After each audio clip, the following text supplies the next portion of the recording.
Welcome back to Anetronics. This video is about the PN junction diode, its equation and its equivalent circuit along with its characteristics. Also, another important information is that there is an internship opportunity at AICTE. So if you are interested, I'll give the link in the description box. Once go through that and apply for it.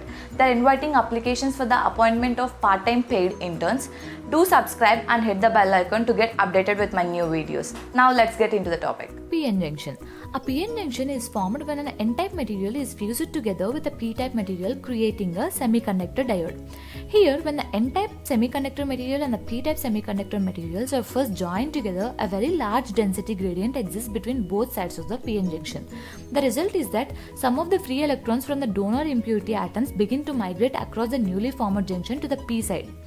This process continues back and forth until the number of electrons which have crossed the junction have a large enough electrical charge to repel or prevent any more charge carriers from crossing over this newly formed junction.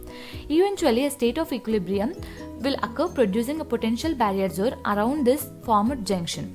Since no free charge carriers can rest in a position where there is a potential barrier, the regions on either side of the junction now become completely depleted of any more free carriers in comparison to the N and P type materials. This area around the PN junction is now called a depletion layer. The total charge on each side of a PN junction must be equal and opposite to maintain a neutral charge condition around this newly formed junction. If the depletion layer region has a distance d, it therefore must penetrate into a silicon by a distance of dp on the positive side and a distance of dn on the negative side, giving a relationship between the two as dp into Na equals to dn into nd. Here, Na is the acceptor density and nd is the donor density. As the N-type material has lost electrons and a P-type material has lost holes, the N-type material has become positive with respect to the P-type. Then the presence of impurity ions on both sides of the junction cause an electric field to be established across this region within the N side or at a positive voltage relative to P side. This problem is that a free charge requires some extra energy now to overcome this barrier that now exists for it to be able to cross the depletion region junction. So this electric field created by the diffusion process has created a built-in potential difference across the junction with the open circuit potential of given by this equation. So here E0 is the zero bias junction where Vt is the thermal voltage and Nt and Na are the impurity concentrations, Ni is the intrinsic concentration. Next, when it comes to the PN junction diode, a PN junction diode is formed when a P-type semiconductor is fused to an N-type semiconductor, creating a potential barrier voltage across the diode junction, and it is represented by the symbol shown here.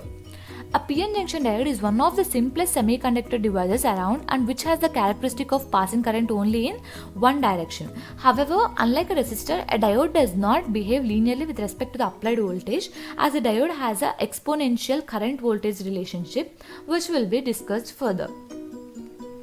As you can see here, if a positive voltage is applied between the ends of the PN junction, it can supply free electrons and holes with the extra energy they require to cross this junction, and the width of the depletion region is also decreased. By applying a negative voltage results in the free charges being pulled away from the junction, resulting in the depletion width increased. This has the effect of increasing or decreasing the effective resistance of the junction itself, allowing or blocking current flow through the diode. Then the depletion region widens with an application of the voltage, that is a reverse voltage, and narrows with an increase in the application of the forward voltage. This is due to the differences in the electrical properties of both sides of the PN junction, resulting in physical changes taking place. Now let's discuss about the biasing conditions. There are two operating conditions and three possible biasing conditions for the standard junction diode. These are zero bias, that is no external voltage will be applied to the PN junction diode, and a forward bias which refers to an external voltage potential which decreases the potential barrier, and a reverse bias refers to an external voltage potential which increases the potential barrier. Let's first discuss about the zero bias PN junction diode. When a diode is connected in a zero bias condition, no external potential energy is applied to the PN junction. See, as you can see here, it is short circuited. Likewise, holes generated in the n-type material find this situation favorable and move across the junction in the opposite direction. This is known as the reverse current. And if the diode terminals are shorted together, a few holes in the p-type material with enough energy to overcome the potential barrier will move across the junction against this potential barrier. This is known as the forward current, which is represented as IF. So the potential barrier that now exists discourages the diffusion of any more majority carriers. It only allows the diffusion of minority carriers. Then an equilibrium condition is existed that is known as the dynamic equilibrium. Then reverse biased PN junction diode. When a diode is connected in a reverse bias condition, a positive voltage is applied to the n-type material and a negative voltage is applied to the p-type material. The positive voltage applied to the n-type material attracts the electrons towards the positive electrode away from the junction, while the holes in the p-type are also attracted away from the junction towards the negative electrode. So the net result is that the depletion region grows wider due to a lack of electrons and holes and presents a high impedance path here, almost like an insulator. So the result is that a high potential barrier is created, thus preventing current from flowing through the semiconductor material. Let's see about the characteristics of a reverse biased PN junction diode. This condition represents a high resistance value to a PN junction and practically zero current flows through the junction diode with an increase in the bias voltage up to certain voltage. However, a very small leakage current does flow through the junction, which can be measured in microamperes. One final point: if the reverse bias voltage VR to the diode is increased to a sufficiently high enough value, it will cause the diode's PN junction to overheat and fail due to the avalanche effect around the junction. This may cause the diode to become shorted and result in a flow of maximum circuit current, and this shown as the steep downward slope in the reverse static characteristics, as you can see here. Now comes to the forward biased PN junction diode. When the diode is connected in a forward bias condition, a negative voltage is applied to the n-type material and a positive voltage is applied to the p-type material. If this external voltage becomes greater than the value of the potential barrier, that is approximately 0.7 volts for silicon and 0.3 volts for zirconium, the potential barrier's opposition will become overcome and current will flow between the junction. This is because the negative voltage pushes or repels electrons towards the junction, giving them energy to cross over and combine with the holes being pushed in the opposite direction towards the junction by the positive voltage. This results in the characteristics curves of zero current flowing in up to this voltage point called the knee on the static curves that will be shown in the next slide. And a high current flow through the diode with little increase in the external voltage will be followed.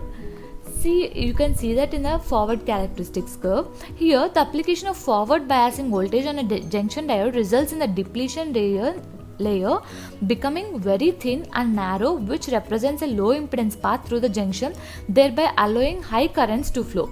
The point at which this sudden increase in current takes place is represented on the static IV characteristic curve as the knee point, as you can see here. This is the knee point from where the current is gradually increased. Here you can see the overall IV characteristics of a PN junction diode, that is a forward biased and the reverse biased. Then comes to the breakdown phenomena. Breakdown of a diode occurs during its reverse biased condition. If we keep on increasing the applied reverse voltage, the depletion layer width will increase accordingly. So at a point which we can call as breakdown point, the diode will get damaged. At this point, the diode behaves more like a shorted wire and hence current flows through it easily. The internal resistance of diode at this stage is approximately near zero. According to Ohm's law, V equals to the ratio of the current and resistance, and since the resistance is zero, that is, as I said before, current increases many folds with the voltage, that is, it increases gradually with the voltage.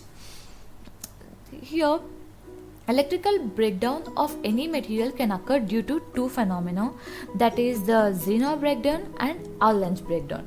Let's first see about the Zener breakdown. When we increase the reverse voltage across the PN junction diode, what happens is that the electric field across the junction diode increases. This results in the force of attraction on the negatively charged electrons at junction. This force frees electrons from its covalent bond and moves these free electrons to conduction band. When the electric field increases, more and more electrons are freed from its covalent band. This results in drifting and electrons across the junction and electron hole recombination occurs, and as a net result is developed, that is the current is developed and it increases rapidly with increase in the electric field. As we all know, Zener breakdown phenomena occurs in a PN junction diode with heavy doping and thin junction, that is depletion layer width is very small. Zener breakdown does not result in any damage of the diode since current is only due to the drifting of electrons. There is a limit to the increase in current as well.